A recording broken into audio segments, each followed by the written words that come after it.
Selamat yang berpuasa, menikmati sajian ini sambil menunggu berbuka puasa.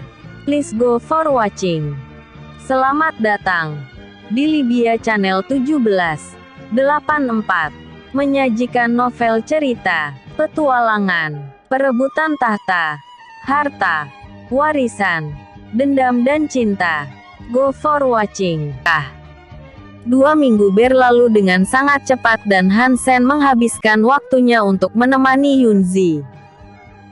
Hansen juga memberikan semua kristal divine dan semua sumber daya yang sudah dia siapkan untuk Yunzi berlatih di sana.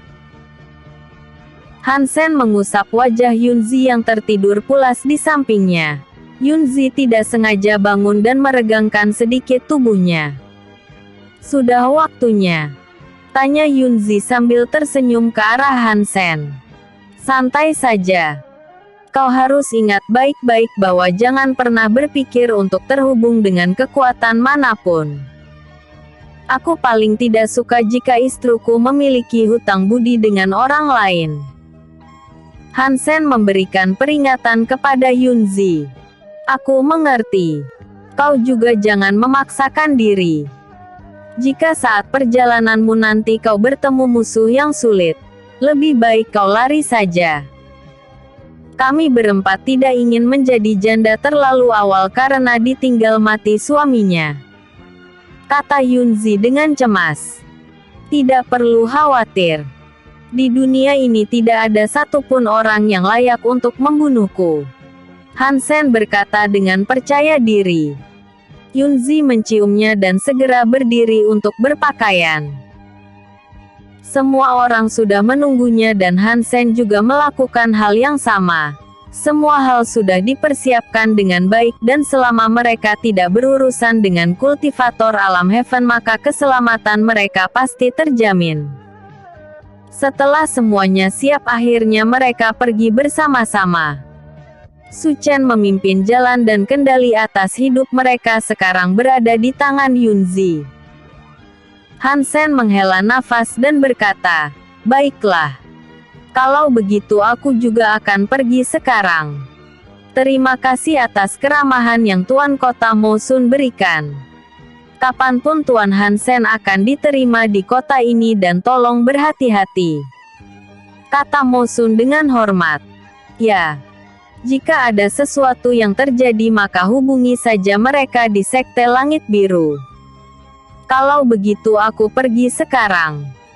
Hansen memberi salam dan berjalan keluar dari kediaman Tuan Kota. Segera dia terbang ke arah yang berlawanan dan keluar dari benua itu. Di ruang hampa Hansen menambah kecepatannya dan bergerak dengan sangat cepat. Setelah beberapa hari terbang Hansen berhenti di sebuah batu apung yang cukup besar. Dia memutuskan untuk istirahat sebentar dan memulihkan tenaganya. "Sialan. Seharusnya aku membuat sebuah kapal terbang untuk diriku sendiri. Aku mengingat semua pemahaman tentang teknik bela diri ataupun arai sulit namun bodohnya aku melupakan pengetahuan dasar," kata Hansen dengan kesal. Alam mistik sangat luas dan setiap perjalanan memakan waktu yang lama. Sayangnya di wilayah kecil seperti kota yang diatur oleh Mosun sama sekali tidak ada arai teleportasi. Jadi dia harus menggunakan cara manual yaitu terbang. Setelah beberapa waktu memulihkan diri Hansen melanjutkan lagi perjalanannya.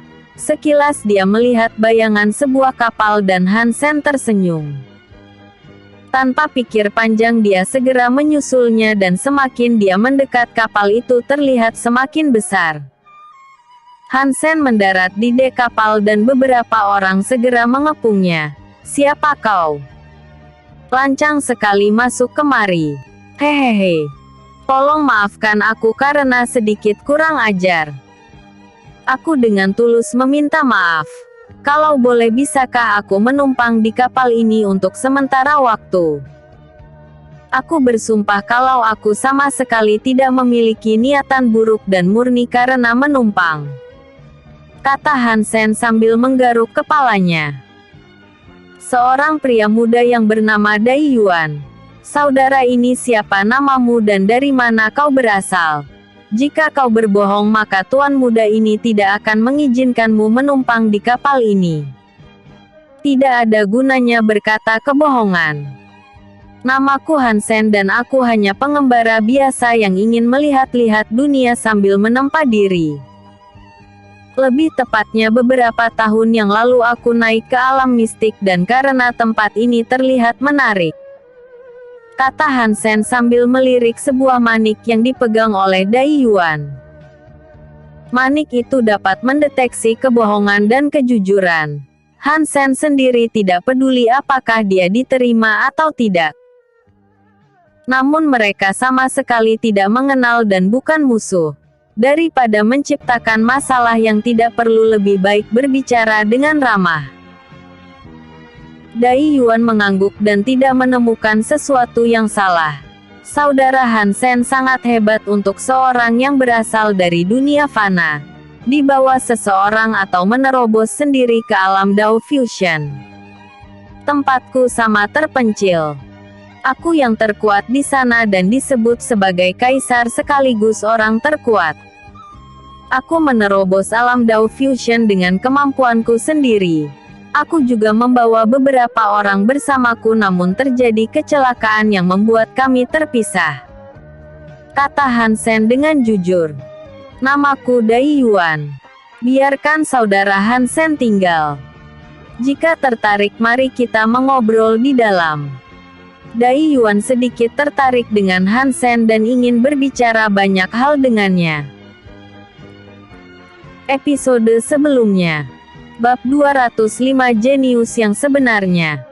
Episode berikutnya. Bab 207 Menumpang. Hansen mengangguk dan menerima ajakan Dai Yuan dan segera masuk ke dalam. Kultivasi Dai Yuan sendiri juga tidaklah rendah dan sama sepertinya. Namun Hansen juga merasakan dua orang yang berada di tahap akhir alam Dao Fusion di sekitarnya.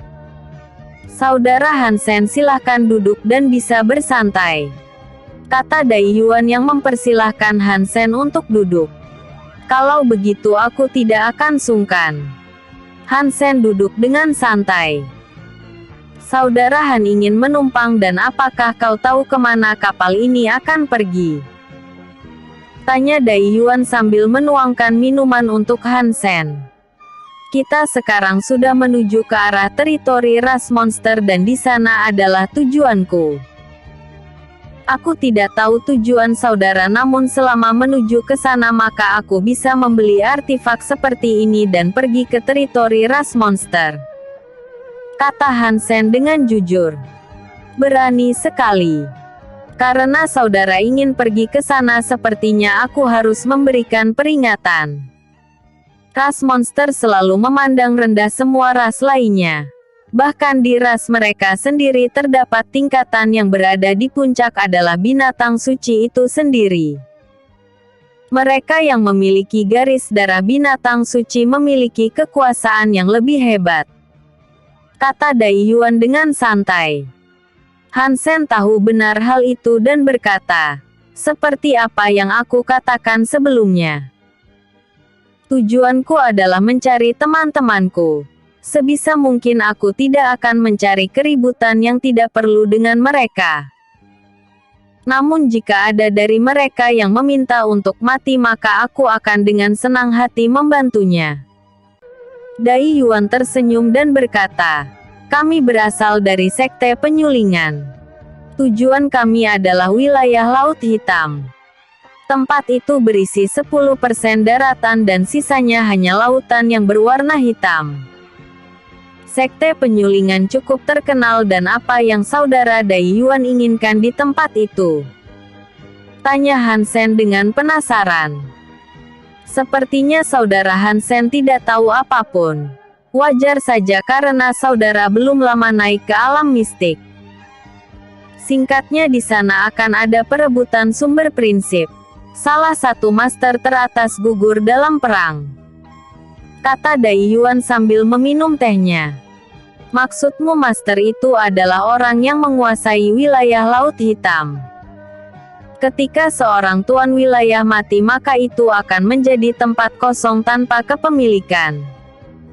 Hansen berpikir sedikit dan mulai bisa menebaknya. Benar sekali. Awalnya itu adalah milik ras manusia. Namun kami kalah dalam perang dan tidak bisa menahan gelombang. Semua ras dapat dipastikan ambil bagian dalam hal ini dan tempat itu mungkin akan menjadi medan perang bagi kultivator alam Dao Fusion. Kata Dai Yuan dengan sedikit berapi-api. Hehehe. Sangat menarik. Walaupun aku tidak tertarik dengan sumber prinsip itu, tapi seharusnya tidak sedikit harta yang ada di sana, bukan?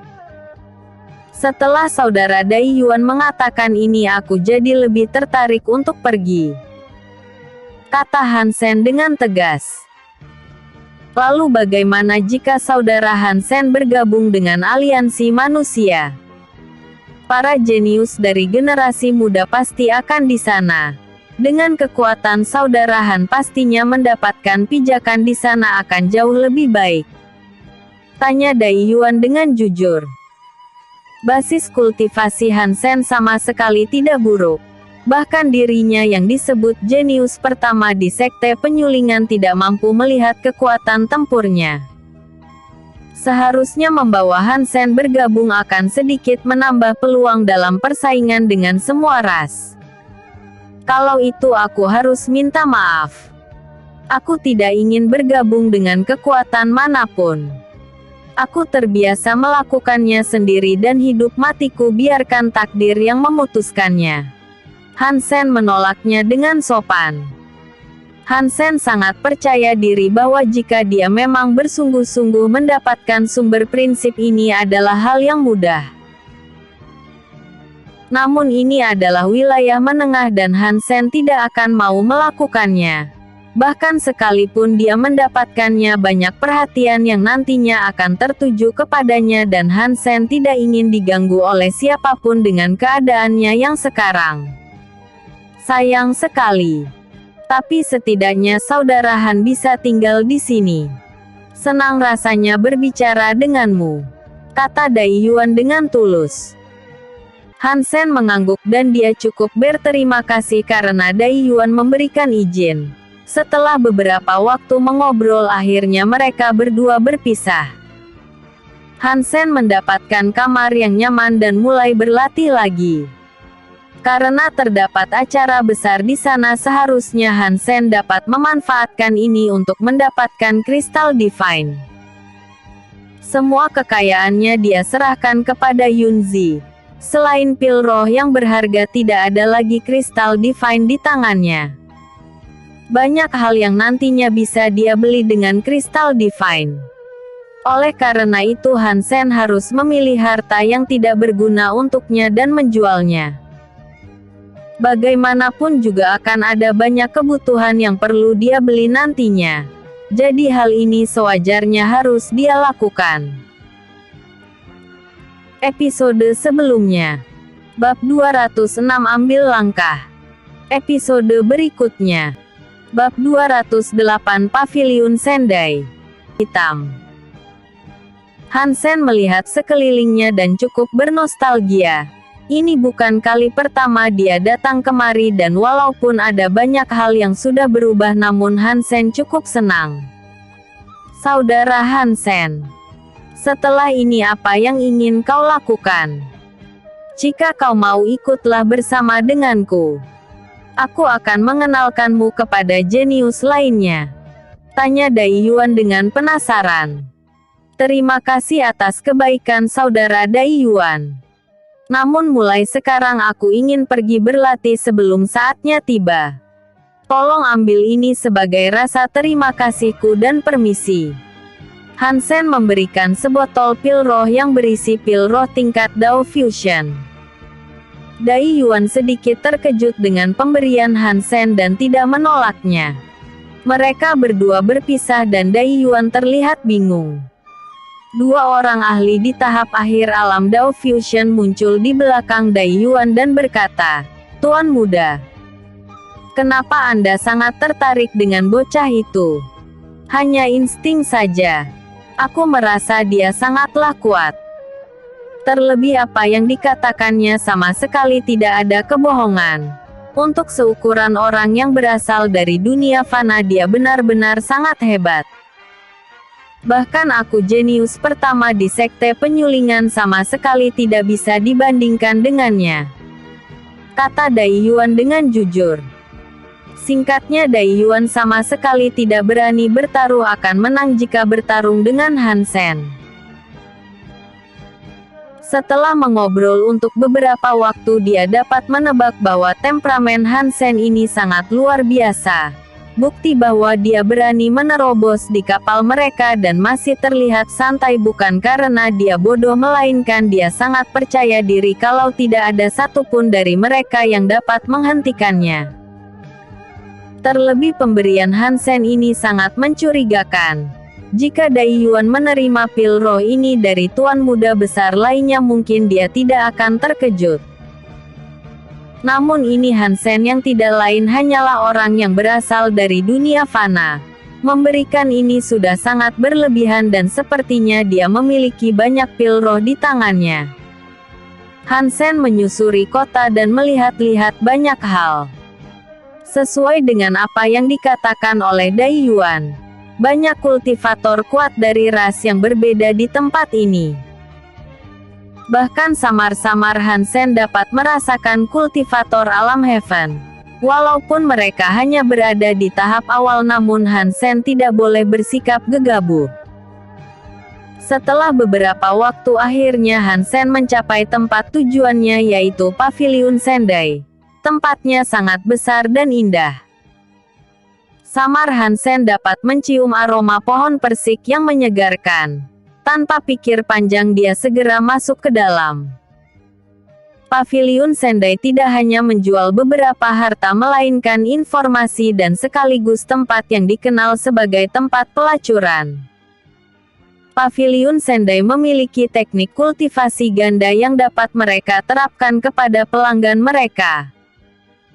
Singkatnya jika pelanggan mereka dapat berlatih maka kultivasi mereka juga akan dapat meningkat tanpa efek samping.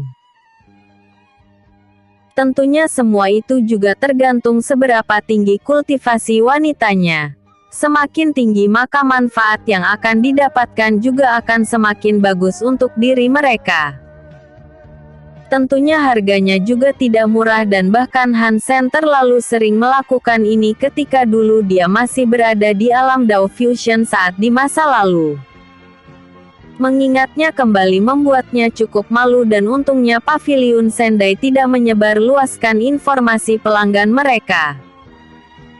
Seorang pelayan wanita yang sangat cantik menyapa Han Sen dan berkata, "Selamat datang di Paviliun Sendai.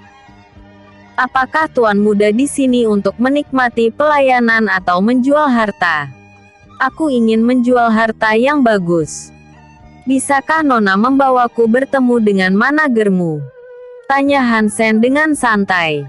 "Tolong ikuti saya."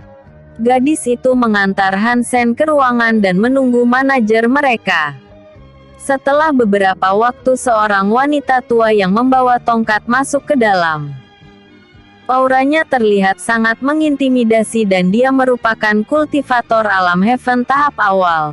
Di samping wanita itu ada seorang gadis yang mengenakan cadar. Wanita tua itu duduk dan berkata, "Aku adalah manajer di sini dan kau bisa memanggilku Nyonya Guo dan ini adalah cucuku Ming Yue.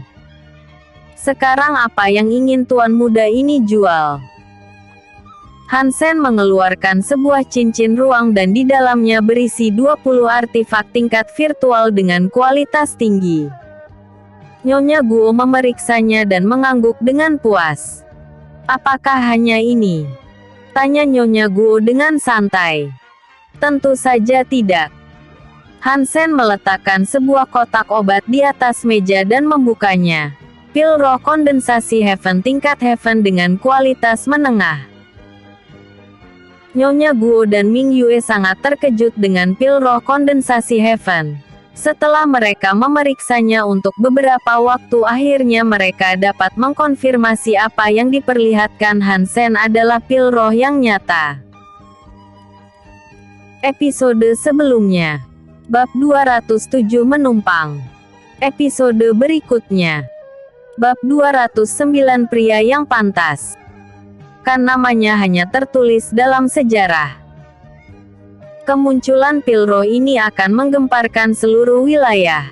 Kalau boleh tahu siapa alkemis hebat yang sudah membuatnya? Aku yang membuatnya, ada masalah, jawab Hansen dengan jujur. Ming Yue dan Nyonya Guo ingin tertawa mendengar pernyataan Hansen. Namun mereka mencoba untuk menahannya, dan bagaimanapun juga Hansen merupakan pelanggan besar sekarang. Kemampuan tidak diukur dari banyaknya umur seseorang. Kemampuan hanya dimiliki oleh mereka yang punya pengetahuan serta pemahaman dalam prakteknya. Kalian bisa menganggap perkataanku sebelumnya sebagai omong kosong, kata Hansen dengan santai. Tolong maafkan kami. Apa yang barusan Tuan Muda katakan memang sangat benar. Kalau boleh tahu, apakah benar pil roh ini dapat membantu seseorang menerobos alam heaven? Tanya Nyonya Guo dengan penasaran. Setidaknya mereka yang sudah benar-benar memiliki pemahaman langit dan bumi yang dapat melakukannya. Jika ini kultivator tahap akhir alam Dao Fusion biasa, maka lupakan saja. Bahkan jika mereka menelan 100 pil roh sekaligus, mereka tidak akan mampu melakukannya. Nyonya adalah kultivator alam heaven. Seharusnya Nyonya tahu sendiri kesulitan pemahaman untuk menyatu dengan langit dan bumi, kata Hansen dengan tegas. Sepertinya Tuan Muda adalah alkemis yang hebat. Kalau begitu, izinkan saya meminta waktu 5 hari untuk memaksimalkan keuntungan, dan bisakah Nyonya ini memberikan sedikit permintaan? Tanya Nyonya Guo dengan santai. Ingin pil roh kondensasi heaven? Hansen sedikit menebaknya. Benar sekali, jawab Nyonya Guo dengan jujur. Jangan khawatir. Aku sudah mengatakan kalau aku adalah orang yang membuatnya. Tapi untuk sekarang aku kehabisan bahan, dan Anda lihat sendiri, untuk sekarang aku sangat miskin. Bahkan untuk membeli bahan obat saja aku tidak mampu. Hansen mengeluarkan slip giok dan berkata, aku membutuhkan akomodasi dan mungkin akan merepotkan Anda mengumpulkan bahan obat di daftar ini. Jika memungkinkan, aku ingin Anda menyediakan artefak terbang dan 1 tungku obat tingkat heaven. Jika Nyonya bisa melakukannya, maka aku akan memberikan 5 butir pil roh kondensasi heaven. Sungguh sangat murah hati. Tapi untuk tungku pil itu sangat mustahil. Bahkan untuk mencari yang di tingkatan Dao Fusion saja akan membutuhkan waktu, kata Nyonya Guo dengan jujur. Hansen setuju dan memahami kondisi mereka, sekaligus fakta bahwa dirinya yang menyediakan pil roh ini harus dirahasiakan. Hansen dapat mempercayai mereka karena bisnis yang mereka jalankan sangat bisa dipercaya. Setelah mereka sudah mencapai kesepakatan, Hansen akhirnya diberikan sebuah tempat yang nyaman untuk tinggal. Nyonya Guo dan Ming Yue masih tetap di sana. Hansen memberikan mereka 2 pil roh terlebih dahulu dan akan memberikan sisanya ketika apa yang dia inginkan sudah dia dapatkan. Ming Yue, apakah kau tahu nama Hansen ini berasal dari kekuatan mana? Tanya Guo dengan penasaran. Aku tidak pernah mendengar namanya sama sekali, jawab Ming Yue dengan jujur. Lalu bagaimana pendapatmu tentangnya? Tanya Guo dengan sedikit menggoda. Ming Yue tersipu dan tahu apa maksud neneknya. Tuan Muda Hansen sangat berani dengan bakat yang menandingi semua jenius ras manusia. Jika dilihat dari bidang lainnya, prospek masa depannya jauh lebih cerah. Penampilannya juga tidak buruk dan karakternya sangat dewasa dan tegas. Lalu bagaimana jika dibandingkan dengan Dongzi? Tanya Guo dengan santai. Langit dan bumi, jawab Ming Yue dengan jujur. Orang sepertinya tidak mungkin sendirian. Tapi pria adalah pria yang tidak bisa menahan kecantikan yang ada di sekitarnya. Kau dan dia adalah pasangan yang tepat. Kultivasi kalian juga sama dan aku pikir dia adalah pilihan terbaik yang bisa kau dapatkan. Cobalah yang terbaik untuk menjalin hubungan dekat dengannya.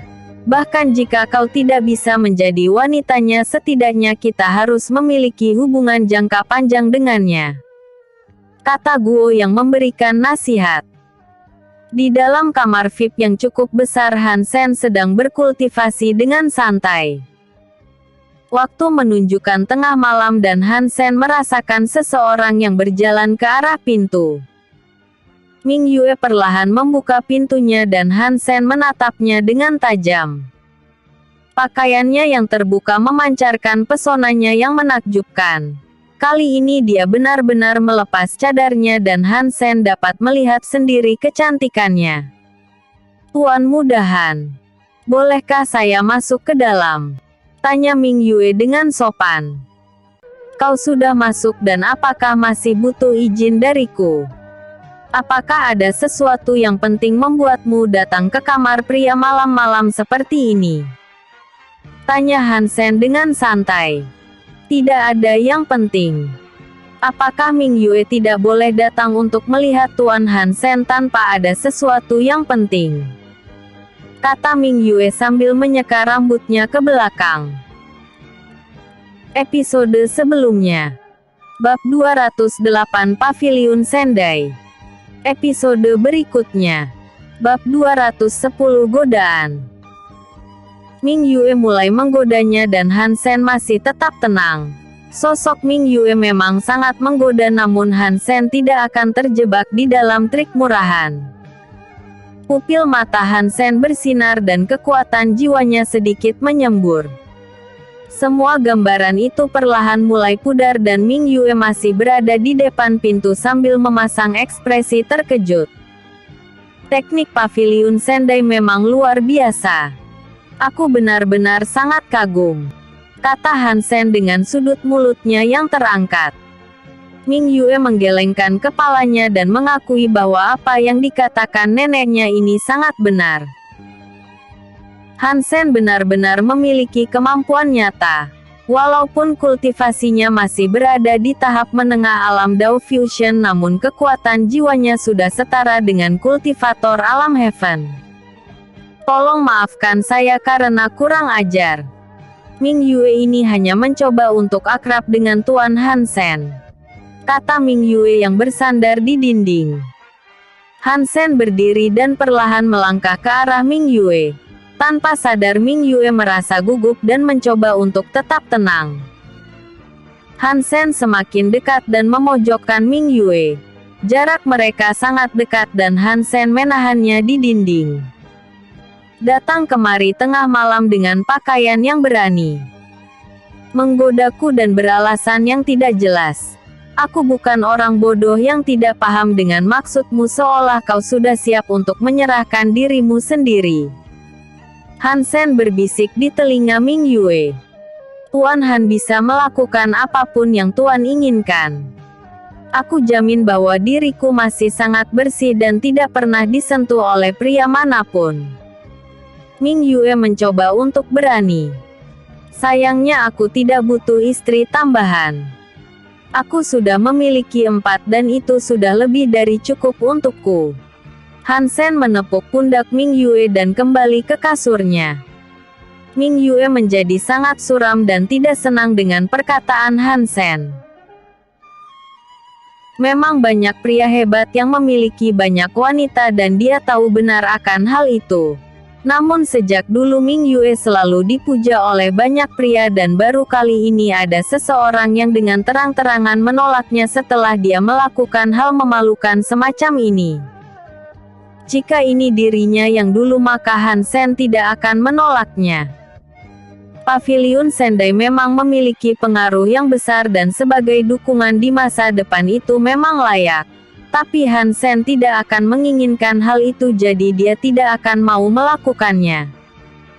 Kalau begitu Ming Yue tidak akan mengganggu Tuan Han. Ming Yue membungkuk dan pergi dari kamar Hansen. Hansen kembali fokus untuk berlatih dan setelah beberapa hari semuanya sudah disiapkan dengan sangat rapi. Pil roh kondensasi Heaven membuat kegemparan besar bagi semua orang. Jadi banyak kekuatan dari berbagai ras yang berkumpul di satu tempat. Pelelangan yang diadakan cukup besar dan pada akhirnya pil roh itu terjual dengan harga yang fantastis senilai 100 juta kristal divine. Hansen juga menyelesaikan kesepakatan dengan Nyonya Guo dan semua apa yang dia minta akhirnya sudah terpenuhi. Tuan Han, setelah ini apa yang ingin Anda lakukan? Tanya Nyonya Guo dengan penasaran. Wilayah Laut Hitam memiliki acara yang menarik jadi aku juga ingin ambil bagian di dalamnya. Jawab Hansen dengan jujur. Perebutan sumber prinsip itu sama sekali tidak mudah. Semua ras mengambil bagian di dalamnya dan dapat dipastikan kalau akan terjadi perang skala kecil di dalam sana. Apakah perlu saya merekomendasikan Tuan Hansen bergabung dengan pasukan tertentu? Tanya Nyonya Guo dengan santai. Tidak perlu. Aku sedikit mendapatkan informasi bahwa ras manusia sudah membuat janji di mana sumber prinsip itu akan diberikan kepada putra dari tuan wilayah sebelumnya yaitu Dongzi. Aku tidak ingin menyumbang tenaga untuk orang yang tidak penting sama sekali dan terbiasa berjalan sendiri. Hansen berkata dengan tegas. Memang apa masalahnya? Dengan bakat kultivasi yang berada di tahap akhir alam Dao Fusion dia cukup layak. Lagi pula tuan sebelumnya mengorbankan nyawanya dan meminta hal terakhir ini. Kata Nyonya Guo dengan jujur. Seseorang yang menganggap sebuah pengorbanan sebagai bentuk perjanjian bisnis dia tidak layak disebut. Bagiku dia tidak layak untuk disebut sebagai seorang jenius. Dia sejak awal memiliki kondisi yang baik di mana dapat berlatih dengan tenang. Mereka yang berdiri di atas mayat dan darah orang lain hingga namanya menggema mencapai surga itu baru layak disebut sebagai jenius yang sebenarnya. Hansen melanjutkan. Bahkan seorang idiot sekalipun jika memiliki lingkungan kultivasi yang mendukung pasti akan mencapai hal besar nantinya. Lupakan saja apa yang barusan aku katakan. Dia tidak akan pernah mendapatkan apa yang dia inginkan. Prinsip dunia memilih sendiri tuan yang layak dan bukan sesuatu yang dapat diwariskan oleh orang lain hanya karena faktor keturunan. Episode sebelumnya. Bab 209 Pria yang Pantas. Episode berikutnya. Bab 211 Masalah datang dimanapun.